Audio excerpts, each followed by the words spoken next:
to think about how fortunate we are with that story. It's our story that we own. It starts in 1791 in Paris, France, and a 23-year-old priest. What I was doing at 23, but I wasn't being threatened with my life. Nobody told me to have to make big life choices that either I was going to follow my faith or face a certain death. But John Dubois was. It's our story. And as much as we know it, we need to be reminding ourselves of that story all the time. Because in 1791 began the seeds of where we all sit today. Because one man with courage had the audacity to say, au contraire, mon frère, to his fellow countrymen, saying, I'm going to live in liberty, where I can practice my religion and have a good life. And the best place for that, he learned from Lafayette, one of his versions. And we take it for granted that everybody knew about America, but not in 1791. We were this fledgling little place that a common person didn't know about America. But Lafayette tells John Dubois. John Dubois sneaks out of Paris, France. 5 days after he leaves Paris, France, they take out 191 priests and kill him. He would have been one. He had the courage of his conviction, his courage of virtue, and he was following the great leadership of Lafayette. So then you know the rest of the story. He lands in Virginia. He's sheltered by Patrick Henry for 7 years. He's so beloved. He says the first Catholic Mass in Richmond, Virginia. There was no Catholic church, and Virginia was very anti-Catholic back then. And because there was no church, they let him say it in the state Catholic. But they all loved him. And then at the ripe old age of 44, he finds himself in Emmitsburg, Maryland, the wilderness, still the wilderness. And he has an irrational idea. Think about this, it's 1808, and he has a vision to create a university. There's nothing here. One man with courage, with tenacity, and with vision. And we all are heirs to that courage, tenacity, vision. Because we all get our paychecks from this place. We're raising our families because of this place. People are being educated because of this place. And the world is different because of one person. Our story is a story of leadership, if there ever was a story of leadership, right? This was not an act of the legislature. This was not some happenstance. This did not occur by chance. This happened because of deliberate action. So I believe that all of us have a debt to pay through our adherence to our 4 pillars. And that simply is saying every day when we come to work, what did I do about my faith? What have I discovered new today? How have I led and served as an example of leadership? And how have we built a community? And then when you go home at night, we say the same thing. We ask ourselves those 4 questions every single day. And I want you to know, I do. And unfortunately, my scorecard, some days I head along, some days I'm woefully inadequate, but I keep on keeping on. And I think that's what we need to do. Because we're keeping on John Dubois' book every single day.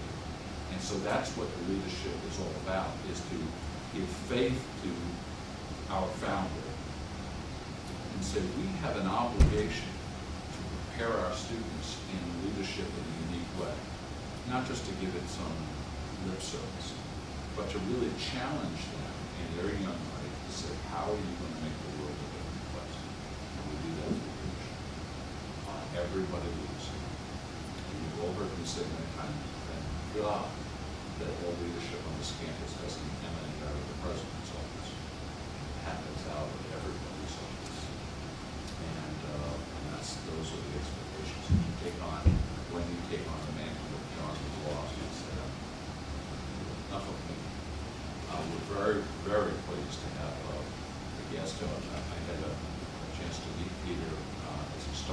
consultation with us. We had a wonderful time.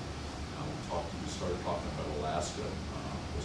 His home is Anchorage, and I told him I grew up in Fairbanks. And I did when I was 18, between 18 and 22. So we got to talk about Alaska. And I've been very impressed with him, not only from his philosophical and political background, but all the great work that they've done at San Antonio College with Paul. So Paul will introduce you to Paul. But thank you all for being here. And the work that we're about is serious work. And so I want to publicly thank you for leading our Institute for Leadership Studies. And you put a lot of energy. Catherine, what's your official job title, Catherine? Like the Queen of Leadership? The Queen of Leadership. Catherine is serving as Paul, working with Paul as assistant professor to help make all of this happen. So thank you all for being here, and forgive me that I'm now going on to the next meeting. See you later. That was a wonderful introduction.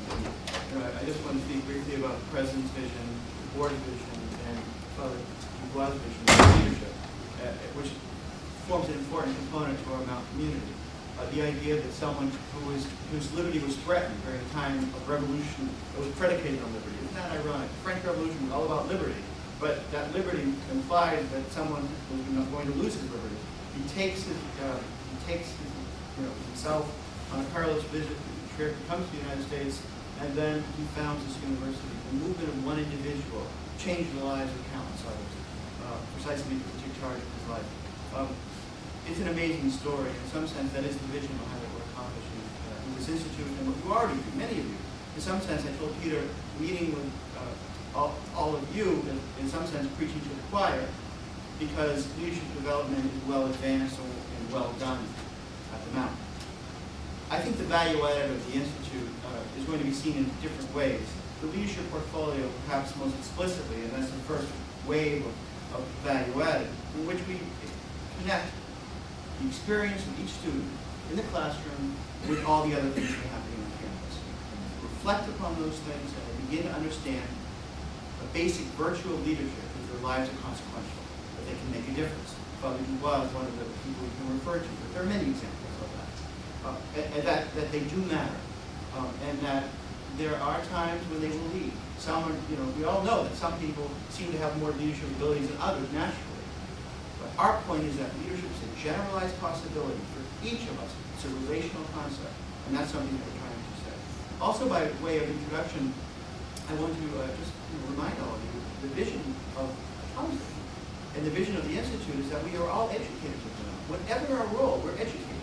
We're interacting with young people. We're helping them think through problems. We're helping them think through choices. So why in your offices, in the classroom, in the cafeteria, you name it, we're educating. And so this attempt to bring leadership on both sides, bring it together, integrate, is to take that role seriously. We are educators. And I'm not sure if you saw your career trajectory in that way, but the moment you took the job at the university, you became an educator, because that's how we're perceived by the Let me introduce our speaker. One of the charges that I received when the Veritas Committee was formed and the new core is going through its change process was to help the university community think through leadership. Leadership perhaps is one of the most difficult words to define and the most misunderstood. And yet there's a way to understand it that's robust and open. What attracted me to the Mount was precisely the vision of the President and the opportunity to form this institute, curricular, co-curricular elements that's been required for all of our students. Prior to coming to the Mount, as all of you know, I was department chair and director of the Institute of Politics at St. Anselm College. That was from 1992 to 2008. During the time that I was at St. Anselm, we developed a concept, an institute concept predicated on these themes. St. Anselm was further along in the conversation. We launched those conversations in 96 to 98, so earlier on. At the time, when you had a small Catholic institution with a strong core, with an endowment of about $40 million and limited resources. Well, we thought it was an important conversation precisely to help our students connect a theoretical core, the philosophy and the theology and the history and all that, with the demands of real life. That was what started the conversation. I've invited one of my colleagues who took that charge. He joined St. Anselm in 98-99, took that charge and ran with it over the last decade, and became a faculty leader, a thought leader, and also program manager of a lot of our programs. In particular, Peter Josephson, who's a professor at St. Anselm College, successfully wrote a grant application, many successful grant applications, but one that followed through the conversations was the Department of Education on the learning liberty concept, which became education learning in liberty. That had curricular and co-curricular dimensions. It involved student life, it involved residence life, it involved the full university, community, and faculty. And I thought, by way of getting the conversation rolling at a deeper level, to bring a speaker, to talk about the experiences that we might learn from those experiences, would be a useful step. When this is all done, you're going to be getting an email from me in the next week or so, inviting everyone, campus community, to participate in study circles. So we take what is being presented, and we're taking it, it's going to be online, so people can look at some of the points later, to help us think through the meaning of leadership at the Mount, so that we can take ownership. So it's not imposed from the top or one person did it. And this is precisely what Tom Powell wants. He doesn't want it coming out of his office. He pushed it, but he wants us to take it and define it in a way that makes sense for the Mount. So that's what we're trying to do, and so it's a great pleasure to welcome here and have him share his thoughts.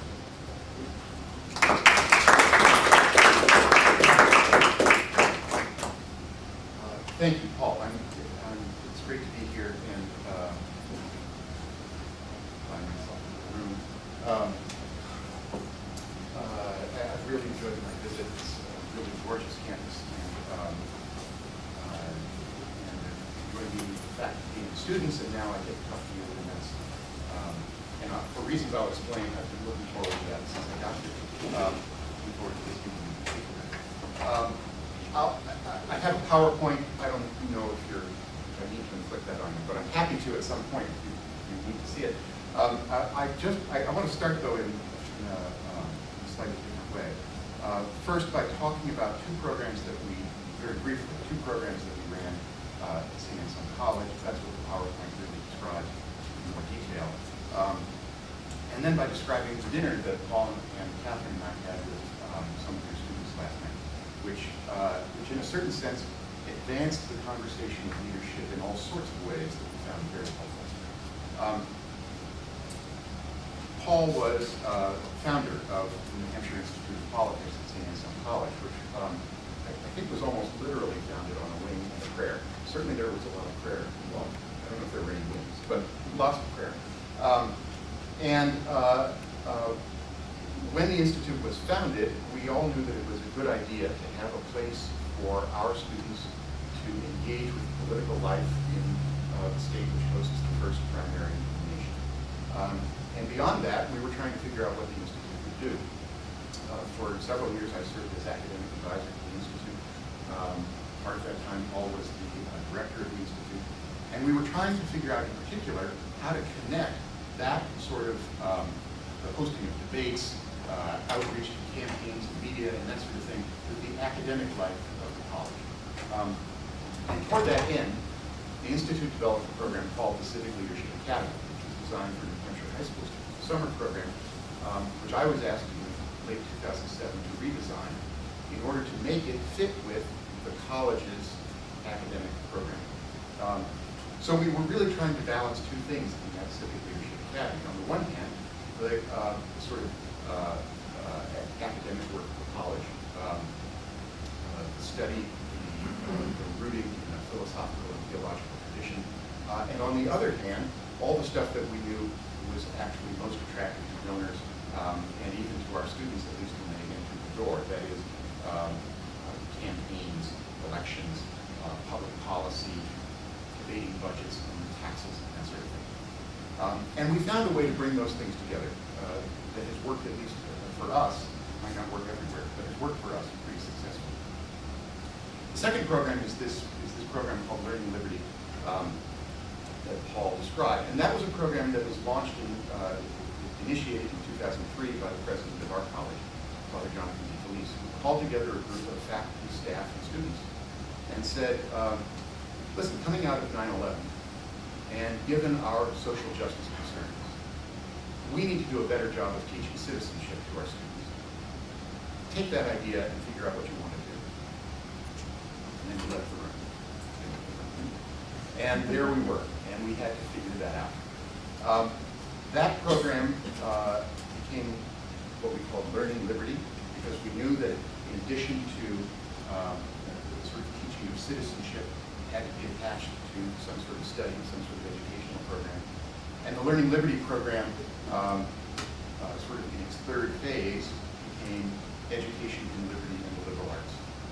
We wanted to connect civic education to the liberal arts education. I can say more about that if and when we get to the PowerPoint. For our purposes this morning, there are just two things that I would emphasize. As we began what became an ongoing discussion about the meaning of liberty and the place of liberty at a Catholic the study of liberty, the practice of liberty at a Catholic liberal arts college, we came to understand that there were three things that were very, very important for our students. One had to do with curriculum. That was sort of our starting point. Do we teach the Federalist Papers often enough? All right. That held the faculty's interest for a few months. And as the faculty and students and administrators began to have that conversation, we realized that there were more important things happening. One had to do with pedagogy. That is to say, the medium is the message. The way we teach is what we teach. My son goes to a boarding school in Massachusetts, and I saw him on Friday. He was telling me about an encounter he had with their new head of school. This was late at night in the dormitory, 10:30 or 11 at night. The head of school always wears a bow tie, and I had just given my son his first bow tie. He went to the head of school and said, "Can you teach me how to tie a bow tie?"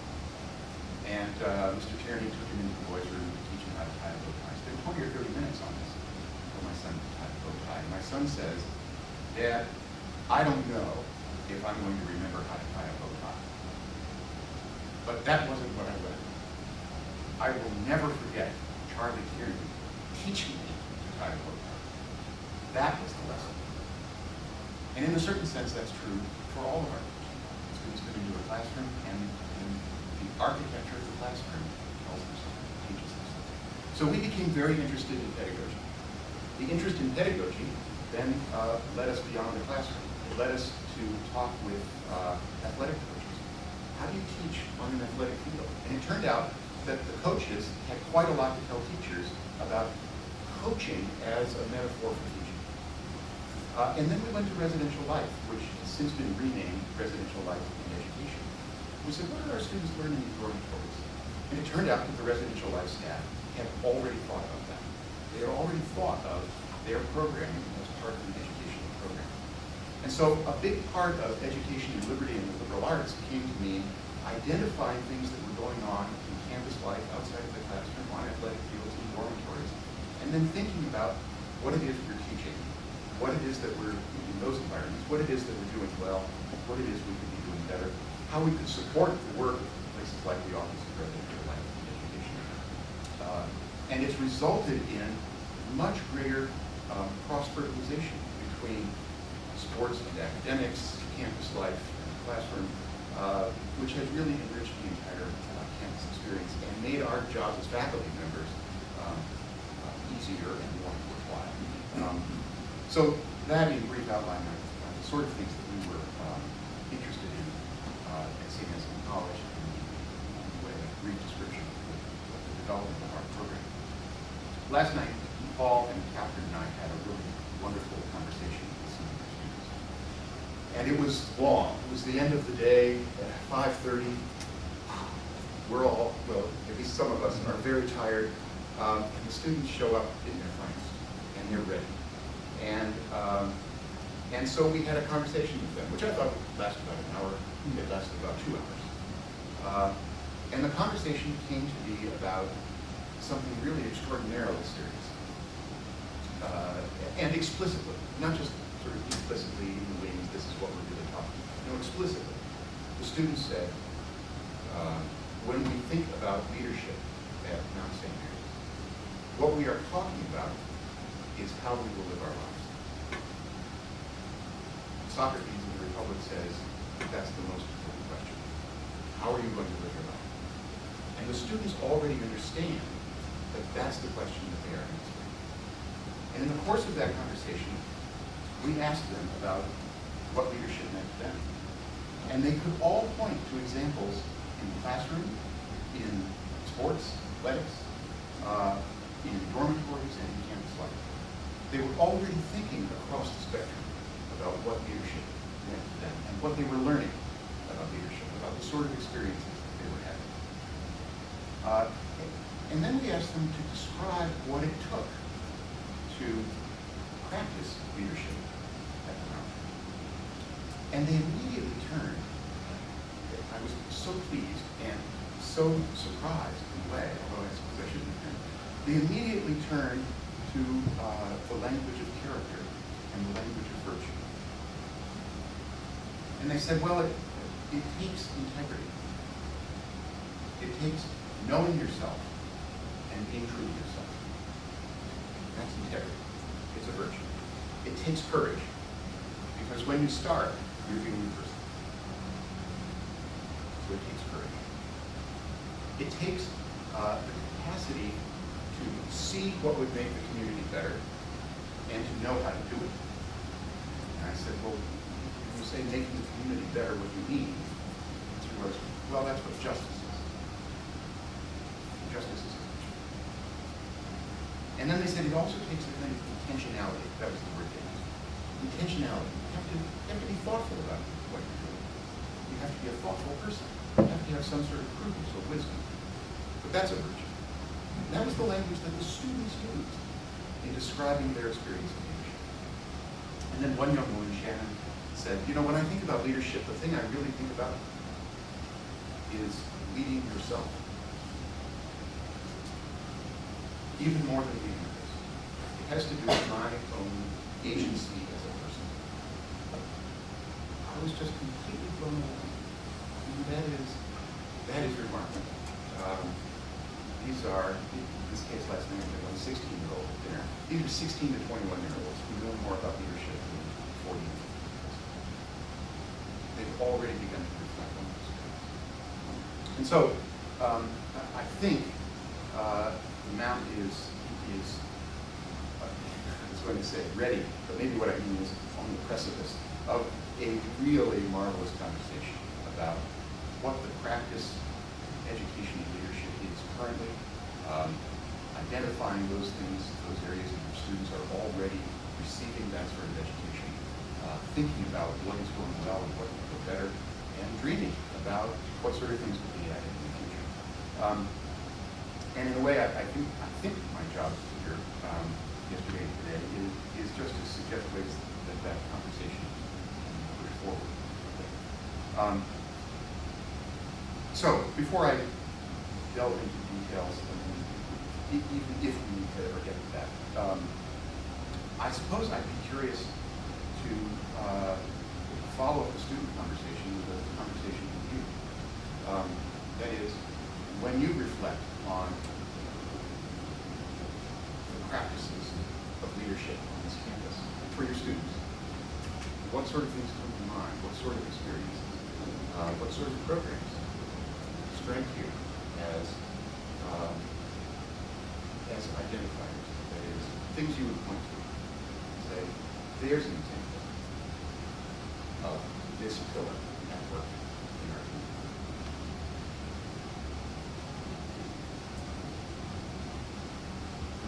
From behind the lectern.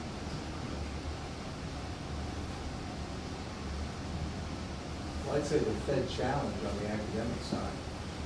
What is the Fed challenge? It's a contest, for lack of a better term, that students volunteer to participate in, and it's a Federal Reserve, sponsored by the Federal Reserve. So it's based on economic scenarios, models where they have to argue certain points, and we've had very successful teams over the years. But it's a voluntary program, no one's required to be part of it. So, I think students who take the time out to challenge themselves, to me, that's sort of a leadership experience. It's like if you volunteer to to not get a scholarship and be a part of a sports team or something like that. Yes, that's a great first example. Another challenge. And it's voluntary. It's not something that's required of everybody. How many students participate? I want to say about a dozen, I think. That's pretty good. Some people know a little bit more about it than I do. Yeah. So I'm the director of athletics, but Okay. within the athletics portion, of course, you have to be always trying to coach the coaches, and they're looking to all the leadership traits and virtues that we talked about have stolen from the student athletes, but and you look for certain student athletes to be the leaders amongst the team, and whether it's the team captain or it could be the non-scholarship student athlete who comes on there, who ends up being who has so many of those virtues and qualities that you see them and they become true leaders not only amongst their classmates, their teammates, but also in the university. Yeah, and that's a very, we had this, part of what came out of our Learning Liberty project was the establishment of a Center for Teaching Excellence on our campus, which is run by a member of the street department, currently, she's the last year. One of the best sessions we had was the session with coaches. And I remember the basketball coach talking about coaching basketball. And he said, there may be a sort of misunderstanding that during the game, I'm directing the game. He said, by the time you get to the game, there's nothing I can do. So really, my job is to train the team so that they can direct themselves. Well, that's what teachers are trying to do in the classroom. So that by the time you get to the end, by the time you get to that class presentation or the final exam, the student can do it for him or herself. So then you turn to the coach and say, how did you do that? It turned out you thought about it. And I love the example of the two examples you gave of student athletes, because there's the obvious example, team captain. But then there are these quieter examples. Student athletes who have a particular virtue, who we can observe leading, quietly leading. It doesn't have to be showy. But we see it, we recognize it. And if we are intentional about it, I had a conversation like this in private with Catherine the other day. She's remarkable. But if we're intentional about it, they will recognize that in themselves. We had a conversation like this with a student athlete last night. He said, well, I never really thought of it that way, but you're right. That moment was a moment of leadership. Where else? I think so many of the things that, especially people in this room, tend to excel at is taking students' natural interests and inclinations and providing them contextual experiences and opportunities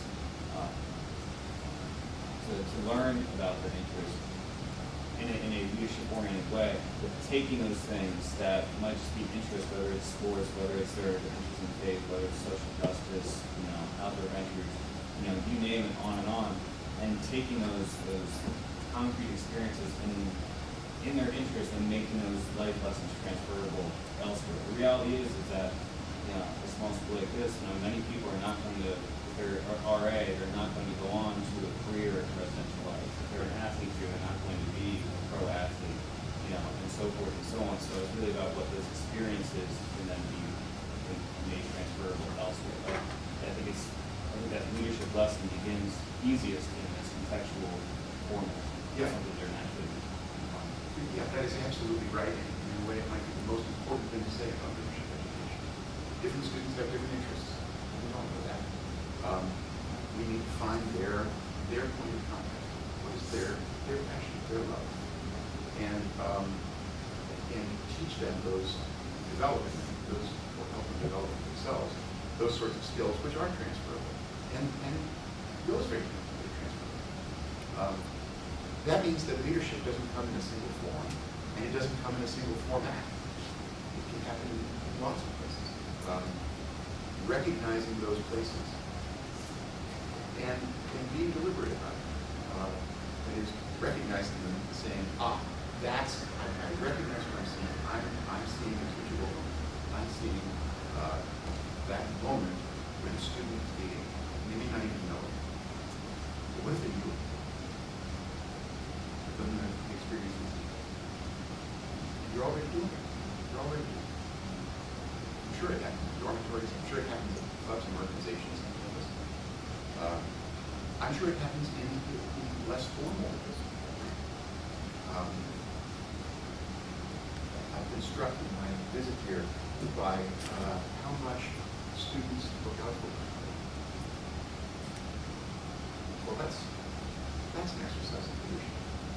And if they recognize that, if leadership has been described to them that way, then not everybody's going to be captain sports. Not everybody's going to be proctor in a dormitory. But there may be multiple ways for students to exercise or practice their leadership skills. And at the very least, there are going to be multiple ways for them to recognize those virtues. And as they go out into the world, I think we call it the real world, as they go out, at the very least, we need to be able to recognize, identify virtuous leader. And that's what an education in leadership can do. What sort of things would make the experience here deeper or better? What sort of support do you need?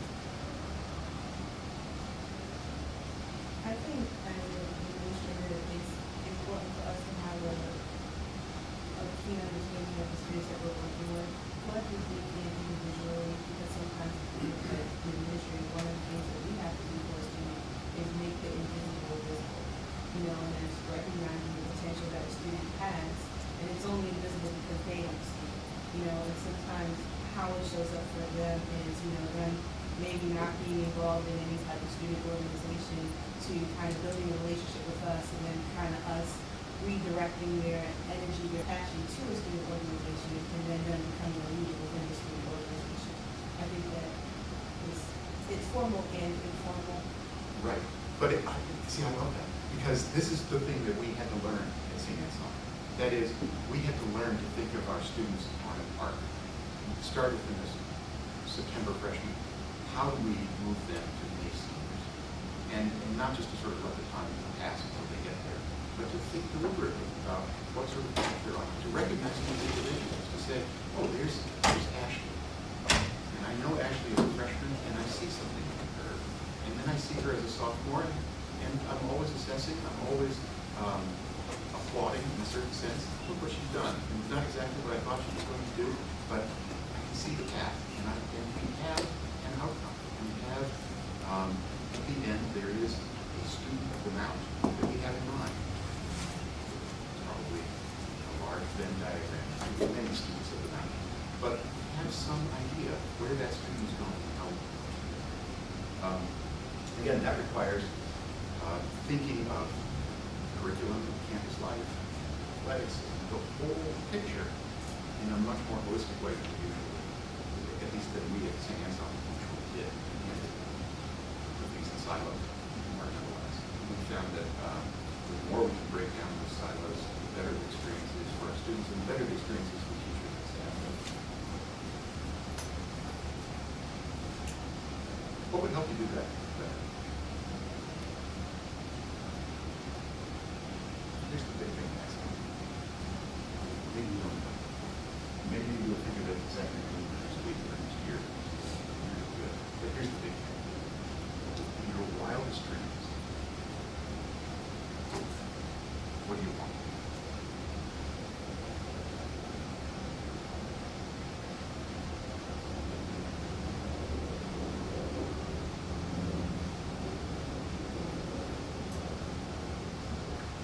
We just want our students to be successful. What is successful? It's going to be successful because it's going to depend upon the person. It's not one definition for all of us. So if we have a leadership program that's 4 years long, they're all going to take different paths. And so they have to be evaluated not on some sort of very strict rubric, but is this the right path for them to do? So I'm not sure that there's one definition that's going to fit for everybody. Yeah, that's bound to be true. Different students will find their success along different paths. So then how do you evaluate whether or not they are leaders in the country? Everybody's definition is different. Right. Are there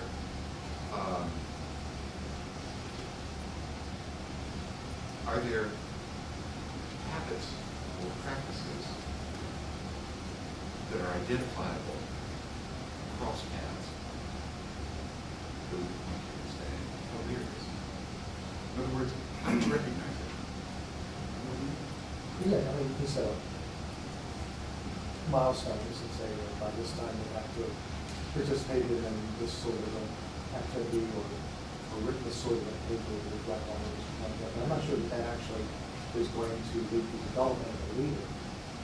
Maybe what you're doing is simply putting up an awareness of leadership. Maybe that's the best for some students. Some of them are going to be natural leaders, some of them can be developing leaders, some of them are just going to be more aware. Yeah, that's bound to be true. And some of them might not realize it until 10 years later when they reflect about it. Oh, I get it now, because everyone matures and learns at a different rate and different level, and it might just, I've talked to alumni who that there is this revelation later on. Yeah. Okay, I kind of get it now. I get it more, and sometimes maybe if people have their own children and see it in that sense, but Yeah. there's different, every student's unique. I think about it in terms of, what kind of foundations or fundamentals we want to have our students that are going to be applied in different ways. But what are some things that we want to make sure that they can build on and leave with in these 4 years? And those are my questions. So what are the foundations here? Not just tools, but even just fundamental understandings of themselves and the world of others that will provide for them to grow fertile. Yeah, both of those points fit together very nicely, Jim. It took us a little while to get used to this idea as a faculty, to get used to that. I think residential life was already, student life were already aware of this, but it took the faculty to get used to the idea that a graduating senior is not a finished product. And in fact, the faculty at St. Anselm now is talking about revision of the curriculum that recognizes that deliberately designs a curriculum leading to a senior year with the idea that the graduate then isn't done, but is ready for commencement, ready to begin what that would be in terms of senior year projects and things. So that's very helpful way to think about it. I was going to say that the two kind of themes that I look at with leaders or developing leaders is that they've developed a judgment and character over time. And, that's, character would mean integrity and some of those, the value-based. And judgment, or it could be life experiences, and you can see that between freshman and senior year. So, and I just can think those are from Warren Dennis, who's there's the two things he talks about in leadership, your judgment and character. And, he probably said that a dozen years ago. And I've watched people develop, and students that we have in our own office, and when you see those themes coming through, you know that they're making progression. You may not always agree with their judgment, but they're able to start articulating from someone who was very quiet. Now they're starting to talk about things, and character is an issue again. It's about the values and some of the things that they do and espouse that you say, well, they have some depth on that. It's in that area as well. So, That's in a way that's the most rewarding thing in watching students develop, seeing them develop judgment and character. And one of my favorite philosophers, I'm not a candidate, but one of my favorite philosophers is Aristotle. Aristotle says, the thing we have to learn before we do it, we learn by doing it, which is a problem. You have to know the thing before you can do it. How do you learn it? You learn by doing it. Leadership, development of judgment, development of character, that comes through having a certain set of experiences and reflecting on those experiences. But you have to have the experiences. You can't develop it without them. So you have to be able, in a way, to practice the thing before you know how to do it. By practicing it, you'll learn how to do it. Yes? As I'm listening to you, thinking I would probably use different language, because I would look at it as helping students find a calling, and then once they feel that compassion and understand what their calling is, they're going to emerge as and that the liberal arts and leadership experiences just enhance the opportunity to figure out what we want to do. That's also, comes back to the earlier comment about locating what students are already interested in and using that. At St. Anselm, conversation we had with students, in part, sort of went like this when they came to us and told us, here's what we want. One young woman said, look, each of us has something that we love. We want to learn to do that. All right. So now we know our jobs. We have to teach you how to do what you do. Or at least help you learn how to do what you do. But the language of calling is very helpful and appropriate and speaks to the mission of the university and also, based on my brief experience with your students last night, their own understanding of themselves. Many of them, I mean, met, 1% of them last night. The 1% I met all seemed to have that feeling of a calling. It was pretty profound. It was pretty noticeable. So yeah, identify it. Take hold of it. Hopefully learn how to do it. What's the difference though between what you're talking about, calling or vocation, forming your students versus leadership? That's a different definition. How are you tying the two together? In part, at two levels, I would say. At the first level, someone who has, I was talking with, at the first level, no, I'll save that story for later. At the first level, now I'm going to say three things, just so you know. Number one, at the first level, someone who has a calling, someone who is impassioned about a problem they want to address or a thing they need to know, is more likely to be able to learn about it, learn about the things that are of greatest interest to us, and is more likely to emerge as a leader in the classroom or campus life with respect to that issue, that problem. At the very least, they're going to want to know what it takes to be a even if they lack some sort of natural leadership capacity. They're going to want to know what can I contribute. The leader isn't always the first person. Very often, in fact, most often, the leader is the second person. So it doesn't have to be the one who's making the speech. It can be the one who's sitting in the front row. It can be simply the person who feels that call. So on the one hand, there's this sense of the thing that students are most, many of us are most interested in. Those are the things that we will devote most of our time to. Those are the things that we're going to hear most about. Those are the things that we are going to have the desire to do. The second thing, though, is I go back to what Shannon said last night about leading yourself. When the student can say, this is what I love, this is my call, then in a certain sense, regardless of whether that student is president of an organization that does that on campus, the student has become me. I will lead myself. I'm responsible. I'm engaging. This is what I need to do. That, in a way, is the attitude of a leader. That person may not rise to the, may not be sitting on the dais, may not be the one who gets elected, but that person is already thinking of herself or himself as the one who is leading this cause. And if it's a calling, the one who is leading that cause for life. The third thing, it's just a story. I was about 10 or 11 days ago, I was talking with a friend in another school about leadership, and he's a theater teacher. And he said, he's come to realize in directing plays that when you cast a play, usually there are some leads, and then there are some supporting roles, and then there are some extras. And when he started directing, he would cast the leads, and then he would cast the supporting roles, and fill up the spaces.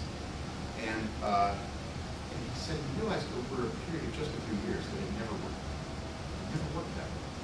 And then what he had to do was take the entire cast, everybody, and sit down with each actor independently and say, this is your story. That is, lead yourself, lead your own vision. And when he began to teach his actors that, then the productions were transformed. The community of the theater was transformed.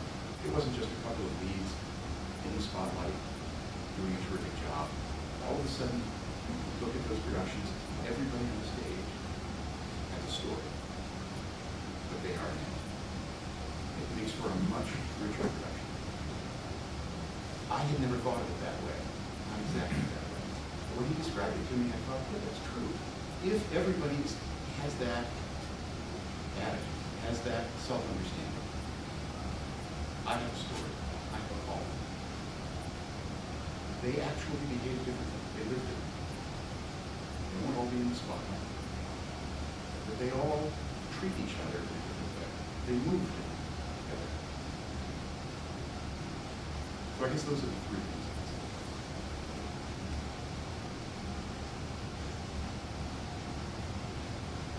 Probably the most important thing we did at St. Anselm had less to do with the programming that we developed and more to do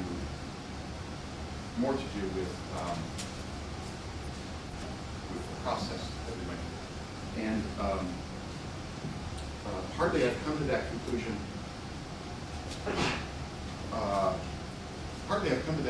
By talking about what we did to people who aren't probably not trying to get money from. And you talk to people who are giving you money, you have to say, here's what we can do. And when you're talking to people and you're not asking for money, you realize that what we did may not transfer to other places, that we could have done something better, and so on and so forth. But that really it was the process that we went through and that St. Anselm continues to go through that might be most transferable and most useful. So I have a PowerPoint, and I'm going to zip through parts of it. But I'm happy to stop and slow down and go into greater depth at any moment. My rule in class is that, although most of the classes I do are seminars, my rule in class is always that the only person you're allowed to interrupt is me. Don't interrupt me. You're not allowed to interrupt each other, but you can always interrupt me, and that's the rule for today. St. Anselm College, Liberty Leadership and Liberal Arts. And again, this is part of what we zip through. Paul has already described a little bit the founding of the Institute of Politics in the late 90s. It began its programming in 2000, the building opened in 2001. And it started with nothing. It started with nothing. And then in 2003, launched its Civic Leadership Academy. I'll say a little bit about that. And in 2003, the college, which is the NA Institute of Politics, the NHIOP, is part of the college. The college has obviously its own program. Learning Liberty was at the college rather than the institute. And again, Learning Liberty started with nothing. We had no funding for our first 5 years. And that meant that we had to proceed in a certain way. This is our Institute of Politics. And, my office right there. So when you come to visit, you know where to find me. The New Hampshire Institute of Politics serves as a forum for debates. This is a photograph from the 2007 presidential debate. We just had a Republican presidential debate last summer. We're going to have another debate this winter before the primary. It offers opportunities for students with campaigns and media and so on, and also faculty support for research. And a series of speakers. This is Czar Nafisi, who wrote Reading the Lead at Tehran, spoke in 2008. Civic Leadership Academy is a summer program for New Hampshire high school students that I was asked to redesign in late 2007 in order to make that leadership experience fit with the academic experience of the college.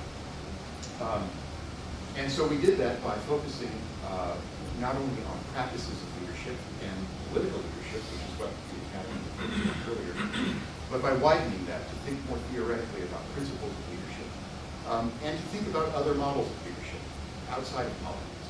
And so we looked at business leaders, at leaders in the arts, at nonprofit leaders, educational leaders, religious leaders, and so on and so forth, to suggest to students that there may be multiple ways to be, or multiple venues in which to practice religion. These are some of our students reading Alexis de Tocqueville on their first day, studying with Father Jerome, who taught a seminar on leadership in journalism. Father Jerome was editor of a newspaper in North Adams, Massachusetts for many years. One of his reporters was Andy Pearl, who was from Phil several years ago. And so he taught a seminar on Ernie Pyle, Edward R. Murrow, and Andy Pearl as leaders in journalism. It was our students every year. It's our students' favorite course. This is the New Hampshire Secretary of State, Bill Gardner. We don't have a lieutenant governor, Secretary of State. Bill Gardner's been Secretary of State since the mid-70s. He's right in his office. Whenever candidates file for the presidency, they have to sign in his office. He's showing our students the papers where they sign in. Shrieks of delight at certain candidates to follow us. Donna Sytek was the Speaker of the House in New Hampshire for many years. She comes in and teaches the course. John Lynch is the governor who each year we ask him to come in and he says no. And then the week before the seminar begins, he calls and says, wait a minute, I really need to do this. So each year he teaches a seminar. Michael Dukakis came up one year to do a seminar on transportation. And we bring in folks from outside of government as well. Faculty, we use faculty from philosophy, theology, economics, history, fine arts, literature, politics, and sociology in our course. And then folks like Steve Norton, who works at a nonprofit in New Hampshire that looks at budgeting issues in the state. There are students doing a budgeting workshop. We always wanted our students to have some sort of hands-on activity. We were never satisfied. Let me put that in the I'm never satisfied with the lecture experience. So we always wanted some sort of workshop experience. This is Justice Hicks of the Supreme Court, who when he found out our students were taking a tour during the summer on a Friday, said, oh, wait a minute, let me grab my tie. And drove into the court in order to give us some work personally.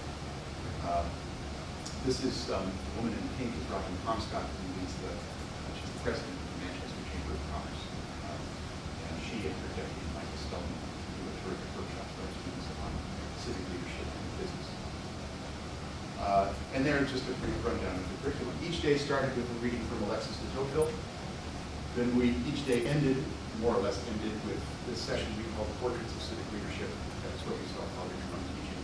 In between, we had workshops and simulations, and time spent out in the community, out of the classroom, in order to sort of get to know what work leaders are doing, how they go about it, what sort of obstacles they face, and so on. These were town planners. This fellow is from Raymond, New Hampshire, a very small town. They were trying to figure out where to put a new school, so they, with the help of the Southern New Hampshire Planning Commission, they set up a workshop with our students in order to teach town planning. That was the day that our students read about the importance of small towns in New England, in Tocqueville, for the development of citizenship and the democratic spirit. They went from that seminar directly into devising a town plan for the town of Raymond. These are students working on the town plan for Bedford, who's trying to figure out how to widen the highway without tearing down houses. And that's from that same session. This one of my favorite pictures. This is a young man named Tyler Kuchar from a little town in Bow, New Hampshire. Tyler is homeless and a really superb student. So thanks to his history teacher, the people in Bow, New Hampshire pooled their money to send him to the Civic Leadership Academy. And the thing I like about this picture in particular, we took everybody to a baseball game because baseball is the national pastime. And it's important if you want to be a good American, you must love baseball. So we took him to the baseball game, but he brought his Alexis de Tocqueville along, which I just thought was a great example of civic leadership. And there are our students allegedly studying. Learning Liberty, the bigger college program, was begun as an initiative by our president, who said, we've got to teach our students citizenship. Go figure out how to do that. And then he said, I'm going to set up a steering committee, faculty, administrators, staff, students, to figure out how to do that. And the people chairing the committee will be Peter Josephson, the political philosopher, and Max Latona, the classical philosopher. And Max and I sat down and said, well, citizenship isn't really all that satisfying. Don't we really mean liberty? And then we ran into this problem. Okay, we're going to use the word liberty. We're going to talk about learning liberty. And at our very first meeting, a woman in theology raised her hand and said, what do you mean liberty? What does that mean in the context of a Catholic liberal arts education? Great. Now we have a conversation to have. Because liberty, on the one hand, must mean engaged and active citizens. But on the other hand, it seems to mean curiosity, understanding, spiritual, the liberty of the soul. How do we think of those two things together? Two very different understandings of liberty. How do we develop a program that addresses both things? What we found very quickly, sort of in the first phase of learning liberty, was that the conversation that we had actually was the program that we had. We had a conversation with students, a conversation with faculty, a conversation with staff. We want our students to learn liberty. What on earth do we need? Well, let's have a conversation about liberty, about the many ways in which we learn it and practice it. From that first conversation, which started with, we went to the dean and said, could you please pay for coffee? He said yes. That was the extent of our resources. From that first conversation, then, a series of conversations, we developed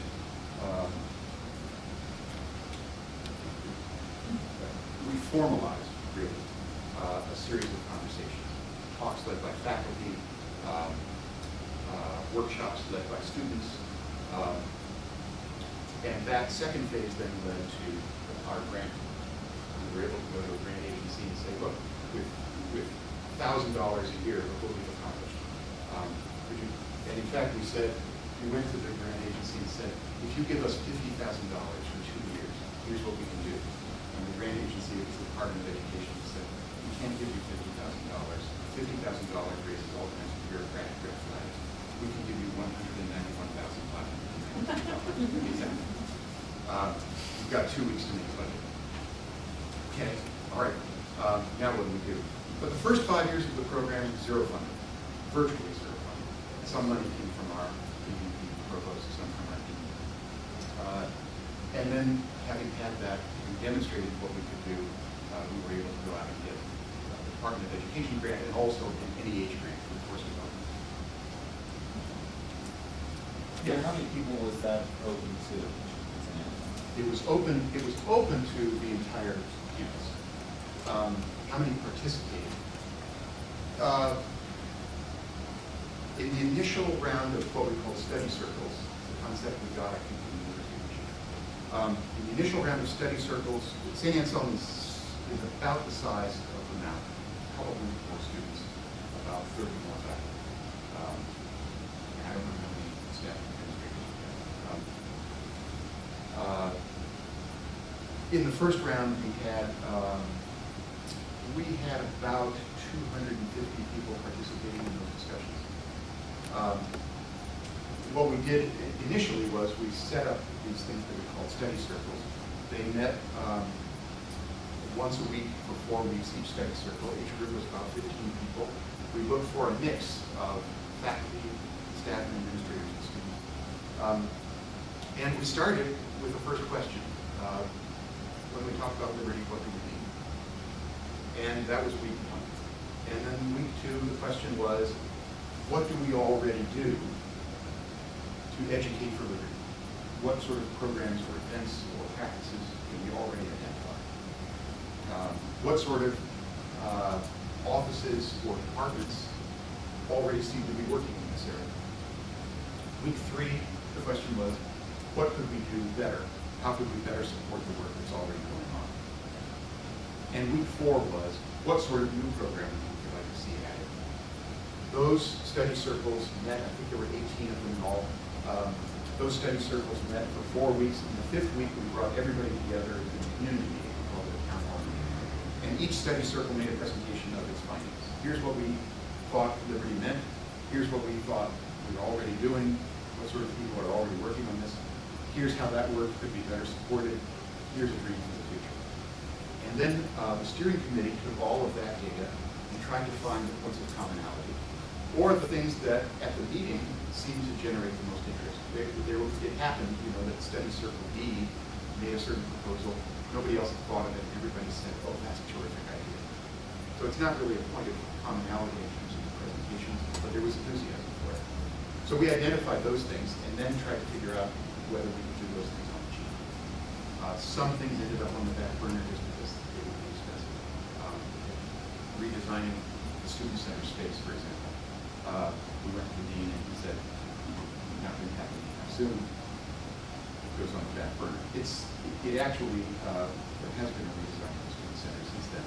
There are plans for another one in years. But so then we had this period of triage in which we're trying to identify what we could work on now. Some things were fairly simple. One of the study circles said, what would really help if we could set up newspaper kiosks around the campus so that students had free newspapers. And we did it in every dining facility and in some of the classroom buildings and the library. All right, that actually turned out to be pretty easy to do. One of the local newspapers said, we'll do that. We'll give you our Manchester Union Leader is the largest newspaper in New Hampshire. We'll distribute free copies of our newspaper and of the New York Times. It's still there. It's terrific. Some things proved more complicated. But that was the first round of conversation. And it was open to everybody. Not everyone participated. Which was fine. 300, we had probably 80 or 90 students out of that 300. Similar number of faculty and slightly more staff.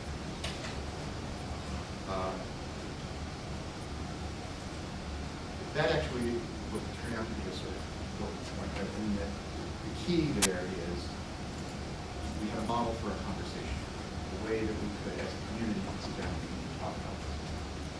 At no point did we have 3,000 people sitting down and having a conversation.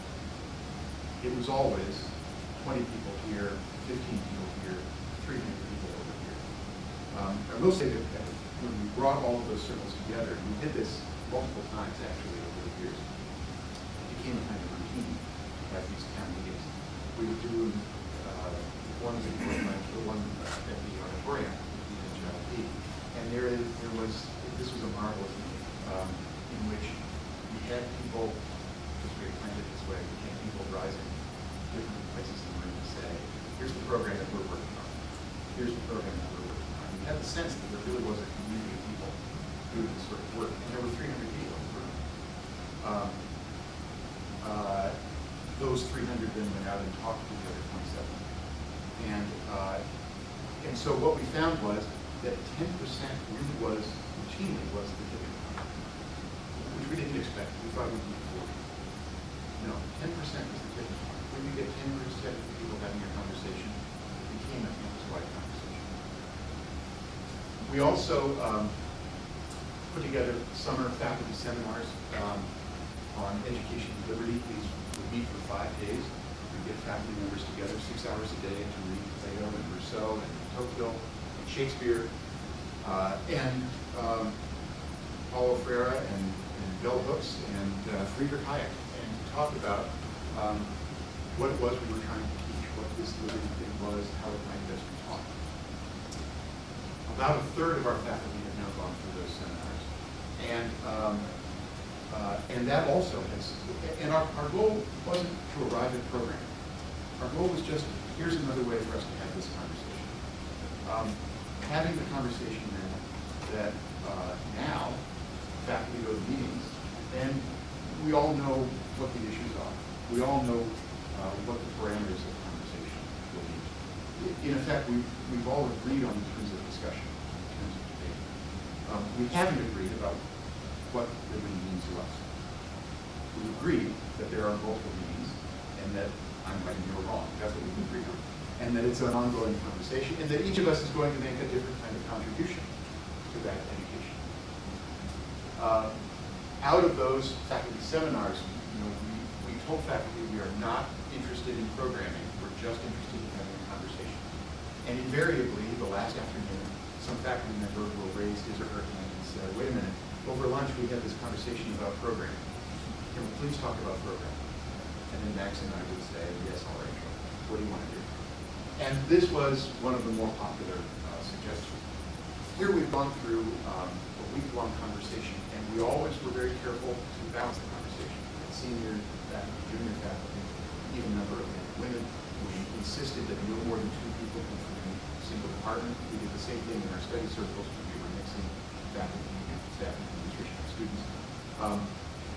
We get to the end of that week, and we say, we had this marvelous interdisciplinary conversation. How can we give our students the same experience? So we set up a fund. I say fund, it sounds like it costs money. It costs $2,000 a year. That was the cost.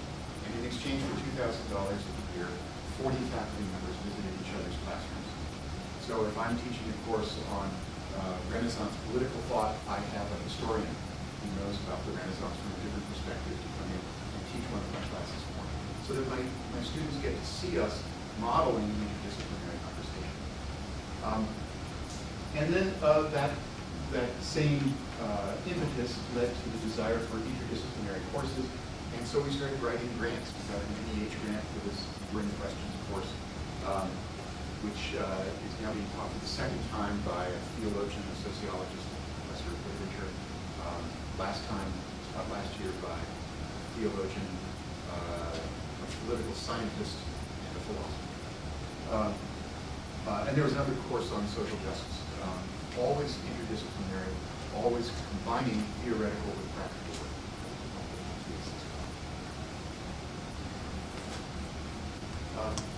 Another avenue for discussion, we set up a This is Liberty discussion series, and asked faculty and staff to talk about the relationship between their work at the college and their lives in the communities that they live in.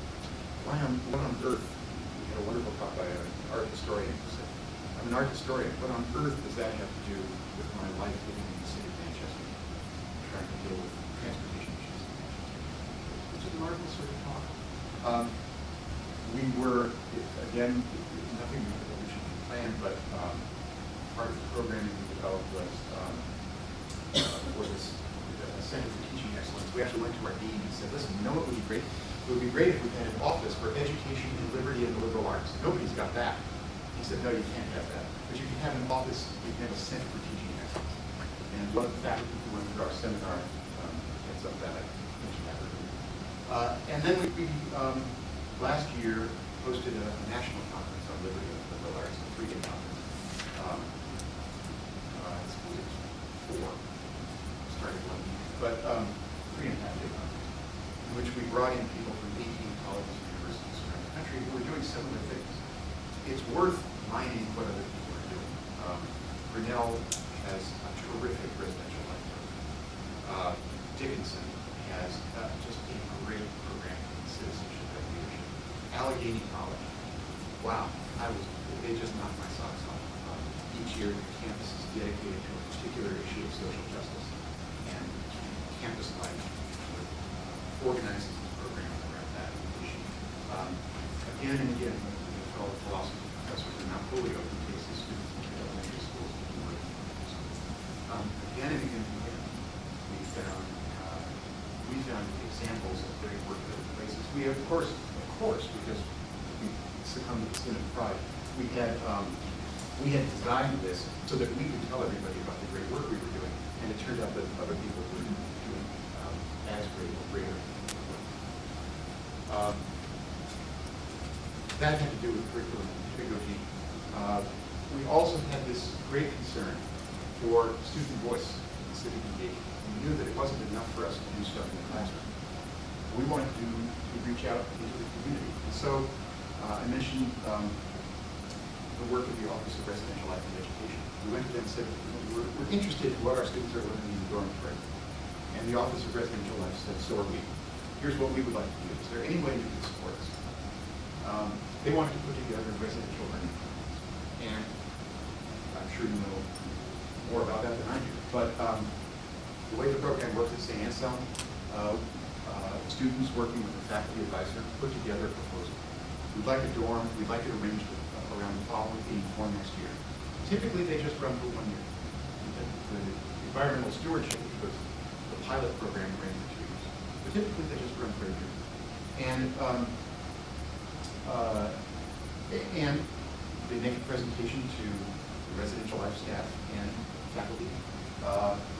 We get about 10 of these each year. We have room for about 5. So it's fairly competitive. And one of the things we insist on is, if you're interested in environmental stewardship, you've got to do 2 things. 3 things. You have to tell us what your dorm is going to be doing about environmental stewardship. You have to organize 2 workshops for the campus community. And you have to tell us what courses you're taking about environmental stewardship. So that residential life, campus life, and academic life are all integrated into each other. We've done RLCs on troop support, on living the best regime, which was a political dorm, constitutional dorm. We had a group of 4 young men who we had a monastery on campus. They were very interested in the life of the monastery. They were pretty sure that they did not want to be monks. They thought, while we're at St. Anselm College, we ought to live as monks for a year. Could we do that? We'll take the following theology courses.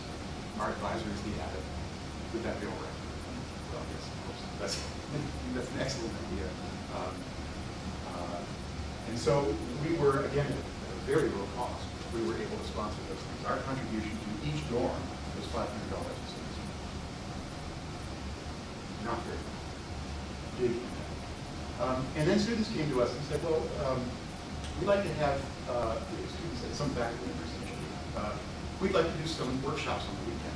There are these issues that they aren't really full courses, but we'd like to spend a few hours just getting to learn about them. Or Model UN was one of the student groups that first came to us. We just came back from a great workshop in New York on human trafficking.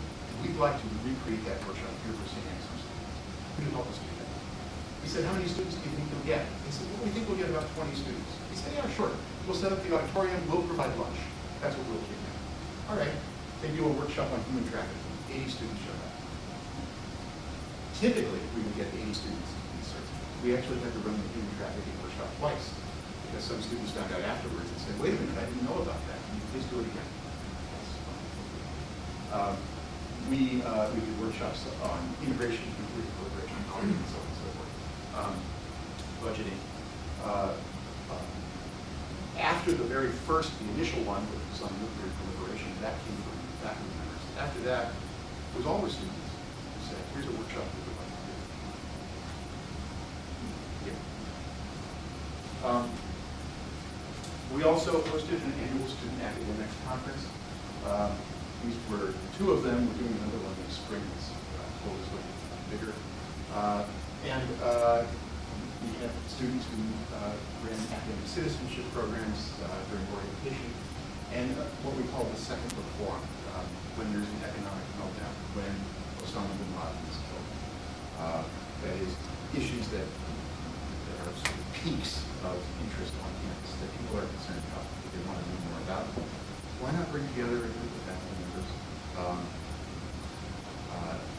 serve as a sort of channel in the background, answer questions, and to allow people to sort of air their own thoughts, their own considerations, their own concern, and all under the rubric of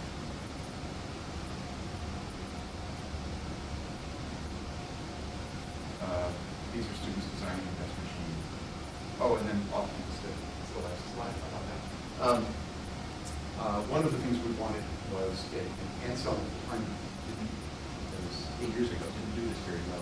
We wanted to enhance the off-campus study experience. I was advising a student 5 or 6 years ago who was interested in coming to Washington, D.C. to a Washington internship. And she said, my parents are really worried because I grew up in Manchester and I've never been out of the state of the country.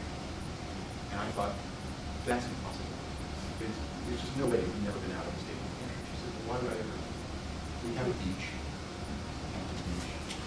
There are mountains. It's a nice place. Why would I ever go? So we realized that getting our students out of their comfort zone, way, and getting them to see how other people live was an important part in liberating the mind. And at first, this was the hardest thing for us to do.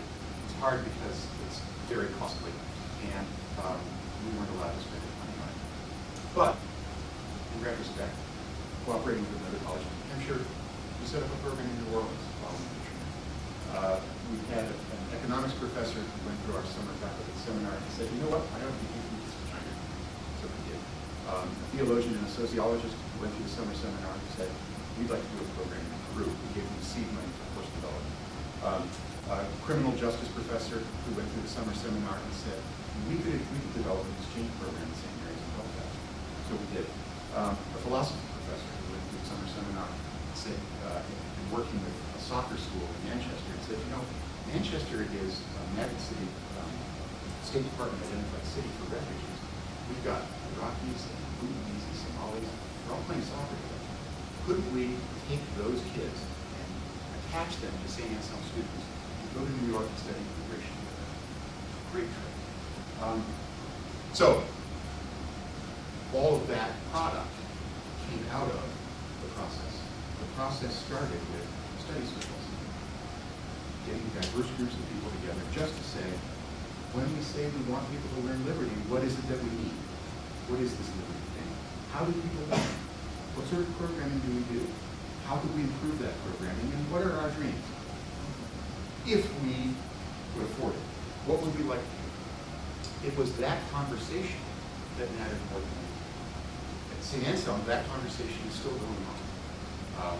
It takes different forms, but we've been able to formalize it. We now have a habit of doing study circles whenever we have an issue that we need to address. We have a habit of hosting faculty seminars. We continue to do that in different forms. And it's led to things like reconsiderations of our core, of our freshman program, the development of a senior capstone, all of which have, in some sense, come out of the learning liberty conversation. So, 30 seconds left. I can take questions, but the thing, if there is a single takeaway, my encouragement to you would be just to start that conversation. Participate in something like a study circle. Talk about what this pillar of the Mounts education means and what it is you're already accomplishing in that area. And talk about leadership.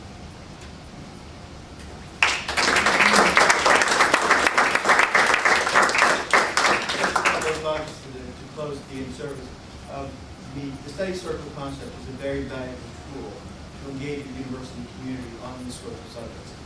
There's lots of people in this room that have run and put together amazing leadership development programs. Faculty teach sort of about leadership, but don't quite see how the pieces fit. I've discussed with people in this room the leadership portfolio curriculum that we would like to add as a requirement for graduation, and that process is going on. And in that, we're trying to make it user-friendly, building on existing programs, and that process is going through. But through consideration, through the workshops and considerations with the president and the dean and the other administrators, we're going to move to another phase. As the conversation in the portfolio goes on, with the hope that we can launch it next fall, we are going to take a step back and begin to consider leadership as it applies to our experience. And I know people in this room understand it and live it and teach our students about it already. So we're going to launch, we get an email from you next week or so, maybe following break, people focus on something else. When we get back, on launching study circles on leadership. What does it mean, what's the amount, what kind of programs we have, what kind of programs should we develop, and what will be our dream of leadership. We'll have circles combined and separate.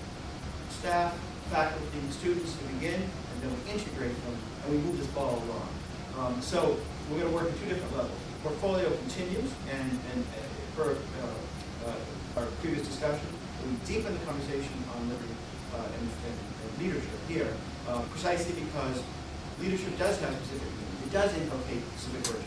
Well, your question was right on target, and everyone, but that was right. So to get a common vocabulary about what we're talking about, if you know what it is, that it is possible for everyone, but we need a common vocabulary. So programmatically, we're going forward, and then we can deepen this conversation. And I think that will be a great way to follow what we're doing today. And I'd just like to take a minute to thank Dr. Josephson for the time that was. Thank you. you all have full-time jobs, I know. So I really appreciate your time.